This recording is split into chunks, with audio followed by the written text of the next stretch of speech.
नमस्कार विद्यार्थी मित्रांनो, केमिस्ट्रीच्या ऑनलाईन लेक्चरमध्ये तुमचं स्वागत. आपला चॅप्टर चालू होता हॅलोजन डेरिव्हेटिव्ह्ज. लास्ट लेक्चरला आपण याच्यामध्ये स्टडी केलं होतं chemical properties of halogen derivatives. त्याच्यामध्ये एक लॅबोरेटरी टेस्ट बघितली होती. Then nucleophilic substitution reactions. तर याच्यामध्ये न्यूक्लिओफिलिक सबस्टिट्यूशन रिॲक्शनमध्ये मी लास्ट लेक्चरला सांगितलं होतं तुम्हाला काय होतं, तर एक न्यूक्लिओफाईल तुमचा सबस्ट्रेट करतो. न्यूक्लिओफाईल म्हणजे काय असतं, NU minus electron rich species which attacks on electron deficient centre किंवा इलेक्ट्रॉन डिफिशियंट स्पेसिसवर. मग आता आपण कशावर अटॅक करणार आहे, तर अल्किल हलाइड्सवर किंवा हॅलोजन डेरिव्हेटिव्ह्जवर. मग हॅलोजन डेरिव्हेटिव्ह्जमध्ये जो CX बॉन्ड असतो, कार्बन आणि हलाइड हा जो बॉन्ड असतो CX बॉन्ड, त्याच्यामध्ये हलाइडकडे काय असतात, मोर इलेक्ट्रोनिगेटिव्ह असतो. त्यामुळे हलाइडवर काय होतं, डेल्टा निगेटिव्ह चार्ज होतो, कार्बनवर डेल्टा पॉझिटिव्ह चार्ज. त्यामुळे ते काय होतं, मोर इलेक्ट्रोपॉझिटिव्ह किंवा कार्बन जो होतो तो तुमचा इलेक्ट्रोफाईल होतो. त्यामुळे जो न्यूक्लिओफाईल येणारा इनकमिंग न्यूक्लिओफाईल आहे NU मायनस कशावर अटॅक करतो, तर कार्बनवर अटॅक करतो. हा तुम्हाला मेकॅनिझम सांगितला होता. आणि त्याच्यातनं जो हलाइड ग्रुप होतो तो निघून जातो, त्याला म्हणतो आपण लिव्हिंग ग्रुप. इथंपर्यंत आपल्या लास्ट लेक्चरला झालं होतं. त्यानंतर मी तुम्हाला सांगितलेलं जे हा न्यूक्लिओफिलिक सबस्टिट्यूशनचे दोन टाईप आहेत, एक युनिमॉलिक्युलर न्यूक्लिओफिलिक सबस्टिट्यूशन आणि बायमॉलिक्युलर न्यूक्लिओफिलिक सबस्टिट्यूशन. ते आज आपण आजच्या लेक्चरमध्ये स्टडी करणार आहोत. चला तर मग आपण आजचं लेक्चर स्टार्ट करूया. आता फर्स्ट आपण बघणार आहे SN2 मेकॅनिझम. दोन आहेत, SN1 आणि SN2. म्हणजेच काय, न्यूक्लिओफिलिक सबस्टिट्यूशन युनिमॉलिक्युलर रिॲक्शन किंवा न्यूक्लिओफिलिक सबस्टिट्यूशन न्यूक्लिओफिलिक बायमॉलिक्युलर और सबस्टिट्यूशन न्यूक्लिओफिलिक युनिमॉलिक्युलर. आता फर्स्ट याच्यामध्ये SN2 मेकॅनिझम बघणार आहे. SN2 the reaction between methyl bromide. Methyl bromide म्हणजे काय असणार, CH3Br. The reaction between methyl bromide CH3Br and hydroxide ion. Hydroxide ion म्हणजे OH minus two give methanol follows a second order kinetics, that is the rate of this reaction depends on concentration of two reacting species, namely methyl bromide आणि hydroxide. आता हे kinetics study केल्यानंतर तुमच्या लक्षात येईल, पण इथे लक्षात काय ठेवायचं, आता SN2 मेकॅनिझम म्हणजे आता रिॲक्शन कशातली कन्सिडर करायला सांगितली तुम्हाला मी, methyl bromide. Reaction between methyl bromide आणि हायड्रॉक्साइड आयन म्हणजे काय असणार, CH3Br प्लस OH मायनस. मग तुम्हाला काय मिळणार, तर CH3Br प्लस OH मायनस. तर OH मायनस काय आहे, न्यूक्लिओफाईल आहे, तो कुठं अटॅच होईल, CH3ला. म्हणजेच काय होईल, CH3OH आणि तुमचं बाहेर काय पडेल, Br ब्रोमाइड हा ग्रुप बाहेर पडेल. ही आपली झाली nucleophilic reactions, nucleophilic substitution reaction. म्हणजे CH3Br बघा, रिॲक्शन डोळ्यासमोर आली का, आहे खाली पण दिलेली आहे, CH3Br प्लस OH मायनस. याच्यातला काय होणार, हा जो OH आहे हा तुमचा न्यूक्लिओफाईल आहे NU मायनस, कुठं अटॅक करणार, ह्या CH3वर अटॅक करणार, कारण हे तुमचं डेल्टा पॉझिटिव्ह असणार आहे, हे डेल्टा निगेटिव्ह. मग यातला Br काय होणार आहे, तुमचा बाहेर पडणार आहे, लिव्हिंग ग्रुप बाहेर जाणार आहे, म्हणजे CH3OH प्लस Br मायनस. मग ह्याचा जो रेट असतो, according to kinetics the rate of reaction is depends on two species. याचं रेट दोन ह्याच्यावर डिपेंड आहे. कोणत्यावर, तर रिॲक्शन ज्या तुमच्या ज्या रिॲक्टंट्स आहेत त्याच्यावर काय रेट डिपेंड असतो. मग काय असणार, rate is equal to K into CH3Br into OH minus. पण त्याचं रिलेशन लिहिताना पहिल्यांदा कसं लिहितात, rate is directly proportional to CH3Br into OH minus. म्हणजे concentration of CH3Br into concentration of OH minus, म्हणजेच concentration of methyl bromide and concentration of hydroxyl ions. मग तेच जर तुम्हाला जो प्रोपोर्शनॅलिटी जर सिम्बॉल काढायचं असेल तर आपण काय टाकतो तिथं, constant, proportionality constant. So rate is equal to K into CH3Br into OH minus. हे आपण रेट लिहिलं अकॉर्डिंग टू कायनेटिक्स. म्हणजे दोन रिॲक्टिंग स्पेसिसवर ते डिपेंड आहे, नेमली मिथिल ब्रोमाइड आणि हायड्रॉक्साइड. कशावर डिपेंड आहे, दोन रिॲक्टिंग स्पेसिस मिथिल ब्रोमाइड आणि hydroxide ions. Hence it is called. आता टूवर डिपेंड आहे, दोन रिॲक्शन रेटवर किंवा दोन रिॲक्टिंग स्पेसिसवर डिपेंड आहे, म्हणून त्याला काय म्हणतात, बायमॉलिक्युलर. बघा, दोन रिॲक्टिंग स्पेसिस येतात म्हणून त्याला म्हणतात bimolecular. Hence it is called substitution nucleophilic bimolecular SN2. नाव लक्षात ठेवा, hence it is called substitution nucleophilic bimolecular SN2 किंवा असंही म्हणतात बायमॉलिक्युलर न्यूक्लिओफिलिक सबस्टिट्यूशन SN2. मग आता खाली रिॲक्शन आहे, CH3Br plus OH gives CH3OH plus Br तुमचा निघून जाणार. मग rate of chemical reaction is influenced by the chemical species that taking part in the slowest step of its mechanism. आता rate कशावर डिपेंड असतो, आता इथं काय आपली 1 स्टेपमध्ये रिॲक्शन झाली त्यामुळे इथं काही गरज नाही आहे, पण कुठल्याही रिॲक्शनचा तुम्हाला जर रेट डिटरमाइन करायचा असेल तर तो कशावर डिपेंड असतो, तर स्लोएस्ट स्टेप त्या रिॲक्शनमध्ये. आता रिॲक्शन तुम्हाला माहिती आहे नंबर ऑफ स्टेप्स स्टेप्समध्ये होतात, 1, 2, 3 अशा मोर दॅन 1 स्टेपमध्ये पण रिॲक्शन होतात. मग त्या रिॲक्शनमध्ये रेट ठरवताना कुठल्या रिॲक्टंट घ्यायचे, कुठल्या स्टेपचे तुम्हाला रिॲक्टंट घ्यायचे, तर जी स्टेप स्लो असते तुमची, जी रिॲक्शनची स्टेप जी स्लो स्टेप असते ती स्लो स्टेप काय करत असते, रेट डिटर्मिनिंग स्टेप असते. तर रेट म्हणजेच काय सांगतो आपण, एखादी रिॲक्शन किती फास्ट होते किंवा किती स्लो होते. मग आता जर तुम्ही फास्ट रिॲक्शनचा जर रेट कन्सिडर केला तर स्लोला काय होणार आहे, वेळ जास्त लागणार आहे.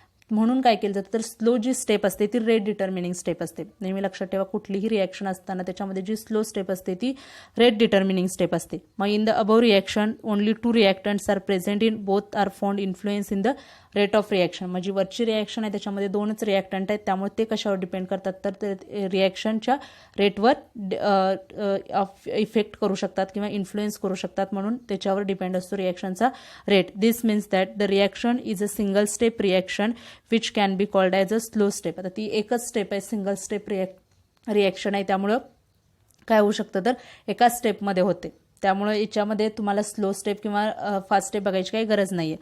For this further implies that the 2 changes namely bond breaking आणि bond making at carbon takes place simultaneously. आता रिॲक्शन होताना बघा, पहिल्यांदा काय CH3Br आहे, तो जो CH3Br बॉन्ड आहे तो पहिल्यांदा ब्रेक होईल, म्हणजे बॉन्ड ब्रेकिंग झाला, आणि OH त्याच वेळी काय होतो, जॉईन होतो. त्याला म्हणतात सायमल्टेनियसली बॉन्ड ब्रेकिंग आणि बॉन्ड मेकिंग काय होतं, सायमल्टेनियसली होतं. मग त्याचा मेकॅनिझम बघूया, डायग्रामच्या स्वरूपात आहे, बघितल्यानंतर तुमच्या लगेच लक्षात येईल.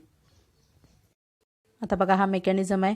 कशातलं आपलं रिॲक्टंट कोणते कोणते, CH3Br म्हणजे हा मॉलिक्युल आहे CH3 आणि Br मिथिल ब्रोमाइड. मग ह्याच्यामधला आता जो Br ग्रुप आहे, आता ह्याच्यामध्ये पहिला काय होणार आहे, डेल्टा पॉझिटिव्ह आणि डेल्टा निगेटिव्ह चार्जेस सेपरेट होतात. डेल्टा निगेटिव्ह कशावर येतो, Brवर येतो, कार्बनवर येतो डेल्टा पॉझिटिव्ह. आता हा जो तुमचा OH मायनस अटॅक आहे तो कशावर अटॅक करणार आहे, कार्बनवर करणार आहे, कारण जे इलेक्ट्रॉन ऑलरेडी तुमचा OH मायनस जो आहे तो इलेक्ट्रॉन रिच आहे, अटॅक्स ऑन इलेक्ट्रॉन डिफिशियंट. मग इलेक्ट्रॉन डिफिशियंट काय, कार्बन आहे, त्याच्यावर काय करेल, तो अटॅक करेल. मग आता याच्यामध्ये मेकॅनिझम काय आहे हा, तर सायमल्टेनियस बॉन्ड ब्रेकिंग आणि बॉन्ड मेकिंग. याच्यामध्ये एकाच वेळी तुमचा बॉन्ड तयार होतो आणि दुसरा बॉन्ड काय होतो, ब्रेक होतो. मग हा जो तुमचा बॉन्ड आहे, Brचा जो बॉन्ड आहे, हा बॉन्ड काय होतो, ब्रेक व्हायला चालू होतो, आणि हा जो OHचा बॉन्ड आहे तो काय होतो, बॉन्ड इथं तयार व्हायला चालू होतो. म्हणून इथं दाखवले बघा तुम्हाला, आता ट्रान्झिशन स्टेट दिसते का बघा. त्या ट्रान्झिशन स्टेटमध्ये जे तुमचे हायड्रोजन्स आहेत ते वरती दाखवले, 3 हायड्रोजन CH3, हा Brचा बॉन्ड आहे तो डॉटेड दाखवलाय, म्हणजे तो काय व्हायला लागलाय, ब्रेक व्हायला लागलाय बॉन्ड. मग ब्रेक झाल्यामुळे तो जो तुमचा मायनस चार्ज आहे तो काय झाला, हाफ झाला, हाफ मायनस लिहिलंय, हाफ मायनस लिहिलाय. त्याच्यानंतर OH काय आहे तुमचा तिथं तयार व्हायला लागलाय, OH बॉन्ड तयार व्हायला लागलाय म्हणून तो डॉटेड दाखवलाय, हाफ मायनस. ही जी तयार होते ती ट्रान्झिशन स्टेट होते. काय वेळी तुम्हाला क्वेश्चन विचारतो, राईट द मेकॅनिझम, किंवा हा मेकॅनिझम काढा, किंवा transition state, draw the transition state for SN2 mechanism. Transition state पण विचारतात. आता ही ट्रान्झिशन स्टेटमध्ये काय झालं, सायमल्टेनियसली तुमचा एक बॉन्ड ब्रेक व्हायला लागलाय, दुसरा बॉन्ड तयार व्हायला लागलाय. मग नंतरच्या स्टेपमध्ये काय होतं, तर हा बॉन्ड तुमचा पूर्ण निघून जातो, हा ग्रुप तुमचा पूर्ण निघून जातो, आणि हा इथं OH जॉईन होतो, तुम्हाला CH3OH मिळतं, मिथॅनॉल तुमचं तयार होतं. बघा झालं का तयार, OH CH3 आणि Br. एवढाच मेकॅनिझम आहे, काही अवघड नाही आहे मेकॅनिझममध्ये. फक्त येणारा OH अटॅक दाखवायचा, OHचा अटॅक कशा होणार आहे, कार्बनवर होणार आहे, आणि बॉन्ड फक्त तुम्हाला डॉटेड दाखवायचे, आणि हाफ मायनस चार्ज तयार होतो, ती तुमची ट्रान्झिशन स्टेट तयार होते. एकदम इझी मेकॅनिझम आहे SN2चा. त्यानंतरचं बघा, silent features of SN2 mechanism. आता SN2 मेकॅनिझमचे फीचर्स काय आहेत, आता काय, पहिलं काय, सिंगल स्टेप मेकॅनिझम, एकाच स्टेपमध्ये मेकॅनिझम होतो, ह्याला काही जास्त वेळ नाही आहे, काय जास्त स्टेप वगैरे कराव्या लागत नाहीत. Single step mechanism with simultaneous bond breaking आणि बॉन्ड फॉर्मिंग. एकाच वेळी बॉन्ड तयार होतो आणि बॉन्ड ब्रेक पण होतो. विथ सायमल्टेनियस बॉन्ड ब्रेकिंग आणि बॉन्ड फॉर्मिंग किंवा bond making. Single step mechanism with simultaneous bond breaking and bond forming. त्याच्यानंतर बॅकसाइड अटॅक ऑफ न्यूक्लिओफाइल. तर नेक्स्ट बघा काय, बॅकसाइड अटॅक म्हणजे बॅकनं आपण दाखवला OH मायनसचा attack, backside attack of nucleophile. The nucleophile attacks the carbon undergoing substitution from the opposite side to that of the leaving group. आता leaving group तुमचा बघा इथं सेम ह्या साईडला आहे, म्हणजे इथं लिव्हिंग ग्रुप आहे का बघा, इथं Br आहे, हा इकडच्या साईडला आहे. त्याच्या अपोजिट साईडनं काय होतं, तुमचा न्यूक्लिओफाईलचा अटॅक होतो, बॅकसाइड अटॅक ऑफ न्यूक्लिओफाइल. जो लिव्हिंग ग्रुप आहे त्याच्या बॅकसाइडनं काय होतं, त्याचा अटॅक होतो. बघा, the nucleophile attacks the carbon undergoing substitution from the side opposite that of the leaving group. जो लिव्हिंग ग्रुप म्हणजे हॅलाइड जो निघून जाणार आहे त्याच्या बॅक साइडनं अटॅक होतो. This is to avoid steric repulsion. म्हणजे कशामुळे ते तसं अवॉइड केलं जातं तर स्टेरिक रिपल्शन. जर तुम्ही BR आहे त्याच साईडनं जर अटॅक करायला गेला तर काय होतं, मॉलिक्युलची गर्दी होते, मॉलिक्युल एकमेकांच्या खूप जवळ येतात, त्यामुळे रिॲक्शनचा रेट काय होतो, स्लो होतो, रिॲक्शन फास्ट होत नाही. त्यामुळे काय होतं, अटॅक हा बॅक साईडनं प्रिफर केला जातो किंवा बॅक साईडने होतो. Repulsion due to bulkiness of the groups, the electrostatic repulsion between the incoming nucleophile आणि लिव्हिंग ग्रुप. कारण जर येणारा OH समजा ह्या BRच्या साईडनंच आला, जिथं समजा हा इथं BR आहे, या इथं BR आहे, इकडूनच जर OH आला तुमचा, मग हा OH आणि हे BR एकमेकांच्या काय येतात, एकदम जवळ येतात, त्यामुळे तिथं स्टेरिक इफेक्ट तयार होतो. स्टेरिक हिंड्रन्स एकमेकांच्या जवळ आल्यामुळे मॉलिक्युल्सना गर्दी होते आणि त्याचा रिॲक्शन काय होत नाही, लवकर होत नाही, फास्ट होत नाही. त्यामुळे जर रिॲक्शन तुम्हाला लवकर व्हायची असेल तर अटॅक कुठून होतो, तर त्याच्या अपोजिट साईडनं होतो. हे त्याचं फीचर्स आहेत त्याचे. मग बघा, इनकमिंग न्यूक्लिओफाईल आणि लिव्हिंग ग्रुप. त्यानंतरचं नेक्स्ट आहे, in the transition state, TS त्याला म्हणतात transition state, the nucleophile and living groups are bonded to the carbon with partial bond. काय तर बॉन्डेड काय असणार, पार्शल बॉन्डने बॉन्डेड असतात ट्रान्झिशन स्टेटमध्ये. ते आपण हाफ मायनस दाखवले, म्हणजे ते काय पार्शल आहेत. तिथे हाफच्या ऐवजी तुम्ही डेल्टा प्लस डेल्टा मायनस जर लिहिलं पार्शल तरी चालतं. ते partial bonds to carry partial negative charge. त्याच्यामध्ये काय असतात, पार्शल निगेटिव्ह चार्ज आणि पार्शल बॉन्ड. आपण डॉटेड बॉन्ड दाखवलेत बघा, त्यामध्ये काय पार्शल चार्ज आणि पार्शल बॉन्ड आहेत. Thus total negative charge is diffuse. त्यामुळे आता हाफ मायनस आहे, इकडे पण हाफ मायनस आहे, त्यामुळे टोटल जो निगेटिव्ह चार्ज असतो तो काय असतो, डिफ्यूज होतो. ओव्हरऑल चार्ज इथं झिरोच येतो. सगळे काय असतात, पार्शल असतात, बॉन्ड पण पार्शल असतात. आपण डॉटेड दाखवले त्यामुळे ते पार्शल आहे, चार्ज पण त्याच्यावर काय पार्शल आहे.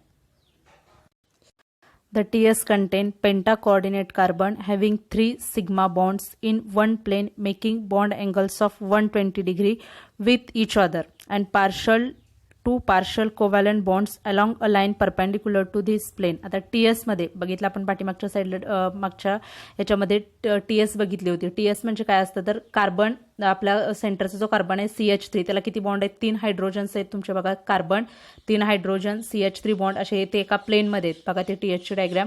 त्यानंतर इकडच्या साईडून तुमचा ग्रुप येतो, OH मायनस अटॅक होतो, तो डॉटेडनं दाखवला होता, आणि दुसरा डॉटेडनं BR बॉन्ड तुमचा ब्रेक होणारा BR आणि जॉईन होणारा कोणता OH मायनस. म्हणजे टोटल किती येतात कार्बनला, व्हॅलेन्सी 5 कार्बन होतात, म्हणून त्याला म्हणतात TS कंटेन्स पेंटा कोऑर्डिनेट. म्हणजे 3 हायड्रोजन, 1 OH आणि 1 BR असे टोटल किती येतात, 5 येतात, म्हणून म्हणतात पेंटा कोऑर्डिनेट. द TS कंटेन्स पेंटा coordinate carbon having 3 sigma bond. तर 3 सिग्मा बॉन्ड कुठले, हायड्रोजनचे 3 सिग्मा बॉन्ड. ते 3 सिग्मा बॉन्ड काय आहेत, एका प्लेनमध्ये आहेत, वरती एक आणि खाली 2 आहेत. म्हणजे ते 3 हायड्रोजन्स जे आहेत ते काय, 3 sigma bond in one plane making bond angle of 120. त्यांच्यामध्ये बॉन्ड अँगल किती आहे, 120 ऑफ विथ इच अदर. तिन्ही हायड्रोजनमध्ये bond angle 120 with 2 partial covalent bonds. आता पार्शल कोव्हॅलंट बॉन्ड म्हणजे कोणता, तुमचा जो OHचा तयार होणार आहे तो बॉन्ड आणि BRचा जो ब्रेक होणार आहे तो बॉन्ड. म्हणजे बॉन्ड फॉर्मिंग आणि बॉन्ड मेकिंगचे 2 पार्शल कोव्हॅलंट बॉन्ड हे काय असतात, TS मध्ये असतात. पण ते जे 2 बॉन्ड आहेत, म्हणजे जो OHचा आणि BRचा, हे काय आहेत एकमेकांना, ते परपेंडिक्युलर टू द प्लेन. म्हणजे जो तुमचं आत जो प्लेन आहे, जसं कार्बनला काय आहेत ते परपेंडिक्युलर टू द प्लेन. त्यानंतरचं बघा, when SN2 reaction is brought about at chiral carbon. जर SN2 रिॲक्शन कायरल कार्बनच्या बाबतीत झाली. आता कायरल कार्बन म्हणजे आपण काय सांगतो, चारी ग्रुप डिफरंट, असं कार्बन की त्याला चारी ग्रुप डिफरंट पाहिजेत. मग ते काय असतं, ऑप्टिकली ऍक्टिव्ह असतं किंवा कायरल सेंटर म्हणतो आपण त्याला, कायरल कार्बन म्हणतो. मग तेव्हा जर तुम्ही त्याचा न्यूक्लिओफिलिक सबस्टिट्यूशन करायला गेला, बघा आता इमेजिन करा एक कायरल कार्बन आहे, न्यूक्लिओफिलिक सबस्टिट्यूशन करायला गेला, त्याच्यातला एक हलाइड ग्रुप आहे, म्हणजे बाकीचे सगळे ग्रुप डिफरंट आहेत, एक BR आहे किंवा हलाइड कुठला आहे, तो हलाइड काय होईल, निघून जाईल, तिथं तुमचा इनकमिंग येणारा न्यूक्लिओफाईल अटॅच होईल. मग तो न्यूक्लिओफाईल अटॅच होताना तुम्हाला जे प्रोडक्ट मिळतं ते प्रोडक्ट काय असतं, इन्व्हर्शन ऑफ कॉन्फिगरेशन. म्हणजे जर तुमचं डेक्स्ट्रो असेल तर तुम्हाला लिओ मिळतं, लिओ असेल तर डेक्स्ट्रो मिळतं. म्हणजे फक्त ऑपोजिट कॉन्फिगरेशनचं मिळतं, ऑपोजिट इन्व्हर्शन किंवा त्याला म्हणतात इन्व्हर्शन ऑफ कॉन्फिगरेशन. म्हणजेच काय होतं, फक्त ज्या तुमचे ग्रुप आहे, समजा कन्सिडर करा कार्बन आहे, पुढचं कुठला पण एखादं स्ट्रक्चर आहे, म्हणजे ABCD असं आहे, त्यातला D मॉलिक्युला हलाइड आहे, D निघून गेला, तिथं परत E आला, येणारा इनकमिंग न्यूक्लिओफाईल किंवा NU मायनस आला, तर तुमचं येताना अपोजिट फक्त साईड फक्त वेगळा होणार. कारण तुमचा जो न्यूक्लिओफाईलचा अटॅक आहे तो आपण काय करतो, अपोजिट साईडनं करतो. जिथं हलाइड आहे त्याच्या अपोजिट साईडला न्यूक्लिओफाईल अटॅक होतो. कारण जर त्याच साईडनं झाला तर स्टेरिक हिंड्रन्स, आपण वरतीच बघितलं, एकमेकांच्या जवळ येतात, मॉलिक्युल गर्दी होते, त्यामुळे रिॲक्शन फास्ट होत नाही. त्यामुळे जो न्यूक्लिओफाईलचा अटॅक आहे नेहमी काय होतो, बॅक साईडनं होतो. मग तो बॅक साईडनं अटॅक झाल्यामुळं काय येणार, तुमचा मॉलिक्यूल बॅक साईडला येतो. जो तुमचा OH मायनस किंवा जो न्यूक्लिओफाईल आहे OH तो बॅक साईडला अटॅच होणार आहे. जो अगोदरचा जो तुमचा हालाईड निघून जाणार आहे त्या साईडला राहणार नाहीये. त्यामुळे तुमचं जे प्रोडक्ट मिळतं ते काय मिळतं तुम्हाला, इन्व्हर्शन ऑफ कॉन्फिगरेशन, म्हणजे साईड चेंज होते. डेक्स्ट्रोचं लिओ मिळतं, लिओचं डेक्स्ट्रो मिळतं. मिरर इमेज आपण जे बघितलं होतं, साईड चेंज होणार आहे, इन्व्हर्शन ऑफ कॉन्फिगरेशन, त्यालाच म्हणतात वॉल्डन इन्व्हर्शन. शब्द लक्षात ठेवा, वॉल्डन इन्व्हर्शन किंवा फ्लिपिंग ऑफ अम्ब्रेला शब्द आहे. दिस इज लाईक ते फ्लिपिंग ऑफ अम्ब्रेला सारखं दिसतं, म्हणून त्याला म्हणतात वॉल्डन इन्व्हर्शन. काय अवघड नाही, फक्त तुमचं बॅक साईडनं आपण अटॅक करतो, त्यामुळं प्रोडक्ट मिळताना काय मिळतं, जे अगोदरचं आहे त्याच्यापेक्षा दुसरं मिळतं. ऑप्टिकली ऍक्टिव्ह जर असेल, कायरल असेल तर इन्व्हर्शन ऑफ कॉन्फिगरेशन मिळतं ॲज अ रिझल्ट, कारण बॅक साईड अटॅकमुळे ते पॉसिबल आहे. SN2 नंतरचं नेक्स्ट आहे SN1 मेकॅनिझम. आता इथं काय म्हणतात, न्यूक्लिओफिलिक सबस्टिट्यूशन युनिमॉलिक्युलर किंवा substitution nucleophilic unimolecular SN1 mechanism. The reaction between tert butyl bromide, tertiary butyl bromide. आता स्ट्रक्चर सगळ्यांना काढता येत असेल. टर्शरी म्हणजे ब्युटिल ग्रुपला किती 3 तुमचे CH3 ग्रुप असणार आहे. Tertiary butyl bromide and hydroxide. SN1 मध्ये प्रायमरी हलाईड होतं, मिथिल ब्रोमाइड फक्त घेतलं होतं. पण इथं काय घेतलंय, टर्शरी हलाईड आहे. Tertiary butyl bromide and hydroxide ion to give tertiary butyl alcohol. फक्त BR निघून जाणार आहे, तिथं काय येणार आहे तुमचा OH येणार आहे, म्हणजे tertiary butyl alcohol follows first order kinetics. आता फर्स्ट ऑर्डर कायनेटिक्स म्हणजे काय असतं, याच्यामध्ये 2 स्टेपमध्ये रिॲक्शन होती. बघा, जसं SN2 होती ती एका स्टेपमध्ये होती, सिंगल स्टेपमध्ये होत होती. त्यामुळे त्याचा रेट कशावर डिपेंड होत होता, ज्या तुमच्या पहिल्या स्टेपमध्ये जे रिॲक्टंट्स आहेत 2 BR CH3BR मिथिल ब्रोमाइड आणि OH मायनस हायड्रॉक्सिल आयनवर ते डिपेंड होतं. म्हणून आपण लिहित होतो rate is equal to K into concentration of CH3BR into concentration of OH minus. पण इथं काय होतं, इथं 2 स्टेपमध्ये रिॲक्शन होते. SN1 मेकॅनिझम काय आहे, 2 स्टेपमध्ये रिॲक्शन होते किंवा 2 स्टेप होतात त्या रिॲक्शनमध्ये. मग ह्यातली जी स्लो स्टेप आहे, त्याच्यावर काय असतो तुमचा रेट डिपेंड असतो. तुम्हाला मी अगोदर आत्ताच सांगितलं, मगाशीच सांगितलं होतं की जी रेट ठरवताना कोणत्या स्टेपवर ठरवतात, तर स्लो जी स्टेप असते ती रेट डिटर्मिनिंग स्टेप असते. मग ह्याच्यामध्ये 2 स्टेपमध्ये रिॲक्शन होते. SN1 मेकॅनिझम काय होतं, 2 स्टेपमध्ये होतं. मग जी स्लो स्टेप असते त्या स्लो स्टेपमध्ये एकच रिॲक्टंट असतो. स्लो स्टेपमध्ये काय, याच्यामध्ये एकच रिॲक्टंट आहे, ते बघणार आहे पुढे बघितलं तुमच्या लक्षात येईल. एकच रिॲक्टंट असतो, त्यामुळे तो एक रिॲक्टंट असल्यामुळे ही काय म्हणतात, तर ह्याला फर्स्ट ऑर्डर कायनेटिक फॉलो करतो, म्हणून त्याला म्हणतात युनिमॉलिक्युलर. फर्स्ट ऑर्डर एकच रिॲक्टंट होतो स्लो स्टेपमध्ये, त्यामुळे एकावरच डिपेंड असतो रेट, म्हणून त्याला म्हणतात फर्स्ट ऑर्डर कायनेटिक्स किंवा the rate of reaction that depends on concentration of only 1 species. First order म्हणजेच the rate of reaction is depend on concentration, आपण स्क्वेअरनं दाखवतो concentration of only 1 species which substrate the molecule. एकाच sub स्पेसिसवर काय असतं ते डिपेंड असतं. The tertiary butyl bromide hence it is called substitution nucleophilic unimolecular reaction. याला काय म्हणतात, सबस्टिट्यूशन न्यूक्लिओफिलिक युनिमॉलिक्युलर रिॲक्शन. आता खाली आहे बघा, tertiary butyl bromide CH3 CH3C CH3BR. हे काय झालं तुमचं टर्शरी ग्रुप. हा कार्बन हा टर्शरी कार्बन आहे, 3 दुसरे कार्बन अटॅच आहेत आणि त्याला BR आहे, मग त्याला म्हणतात tertiary butyl bromide plus OH minus आहे, तोच OH तुमचा न्यूक्लिओफाईल. काय होणार, रिॲक्शन हा BR बॉन्ड निघून जाईल आणि तिथं काय होईल, OH अटॅच होईल, म्हणजेच काय होईल CH3C CH3OH plus BR minus आहे. तसं ओव्हरऑल आपलं न्यूक्लिओफिलिक सबस्टिट्यूशन सारखं लिव्हिंग ग्रुप BR निघून जाणार, OH तिथं अटॅच होणार. पण इतर रेट कशावर डिपेंड असतो, हा OH मायनसवर रेट डिपेंड नाहीये. रेट फक्त कशावर डिपेंड आहे, तर तुमचा जो टर्शरी ब्युटिल ब्रोमाइड आहे ते काय ते पुढे बघणार आहे आपण. मेकॅनिझम बघितलं तुमच्या लक्षात येईल. फक्त आता लक्षात ठेवा, रेट इज इक्वल टू किंवा rate is directly proportional to CH3 thrice CBR. म्हणजे हा ग्रुप तुमचा CH3 थ्राइस, हे 3 CH3 आहेत. काय झालं बघा, 1 2 3 CH3 थ्राइस BR, त्याच्यावर डिपेंड आहे रेट, OH मायनसवर नाहीये, ते स्लो स्टेपवर डिपेंड असतं म्हणून आहे. तर बघा पुढं, it can be seen that the reaction concentration if only 1 substrate appears in the rate equation. रेटवर आपण फक्त तुम्हाला काय दिसतंय, एकच रिॲक्टिंग स्पेसिस आहे. रिॲक्शनमध्ये 2 दिसत आहेत तुम्हाला रिॲक्टिंग स्पेसिस, पण आपण रेट फक्त एकावरच लिहिलाय. Concentration of the nucleophile does not influence the reaction rate. आता कॉन्सन्ट्रेशन ऑफ OH मायनसचा इथं काही इफेक्ट होत नाही, किती असले तर काही फरक पडत नाही.